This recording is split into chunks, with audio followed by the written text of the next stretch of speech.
মা দুপুরে রান্না করেছিল লোটে মাছের ঝুড়ি। তো সেটাই আমরা সন্ধেবেলায় আলু সিদ্ধ করে একটু ভালো করে পেঁয়াজ কুচি লঙ্কা কুচি দিয়ে মেখে নিয়েছিলাম। ভেবেছিলাম মায়ের কাজটা কমাবো, ওই জন্য বেসনে না চুবিয়ে একেবারেই বিস্কুটের গুঁড়োতে মাখিয়ে নিয়ে তারপরে তেলে ভাজতে। মা বারবার বলেছিল যে না বেসন লাগবে, কিন্তু আমি বলেছিলাম যে না বেসন ছাড়াই হয়ে যাবে। তো সেটা তো হয় না, প্রথমবার যে দেওয়া হয়েছিল কড়াইতে তো একটা দুটো মতো একদমই বাজে হয়েছে, লেগে লেগে গেছিলো, পুড়ে পুড়ে গেছে ওইগুলো, ওই জন্য আর ভিডিওতে নিতে পারিনি। আর এই শেপটা মা করেছিল, আমি যেহেতু বারবার গোল করে দিচ্ছিলাম আর চ্যাপটা করে দিচ্ছিলাম, ওই জন্য মা শেপগুলোকে বারবার আবার ঠিক করছিল আমাকে বকা দেওয়ার পর।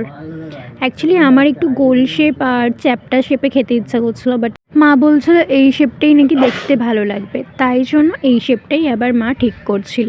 এখানে সব লোটে মাছের চপ আমাদের তৈরি, এরপর শুধু তেলে ভাজতে হবে। প্রথমেই যেহেতু বললাম তেলে ভাজার পরও হয়নি, তাই জন্য আবার ঠিক করতে হয়েছিল, সেগুলো আর ভিডিওতে দেখায়নি।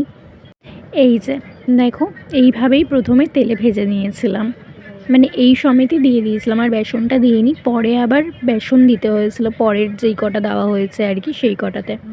তাই তোমরা যারা করবে সবার প্রথমে হয়ে গেলে লোটে মাছটাকে বেসনে চুবিয়ে তারপরে বিস্কুটের গুঁড়োতে মাখাবে। ভাবলাম চপগুলো আমিই ভাজবো, ওই জন্য প্রথম চপটা যেই কড়াইতে দিতে গেছি ভয়ে ভয়ে, বাট কড়াইয়ের তেলে আর সেই চপটা যায়নি। মায়ের কাজ যাতে আর না বেড়ে যায় সেই জন্য মাই এসে আবার চপগুলো ভাজতে থাকে।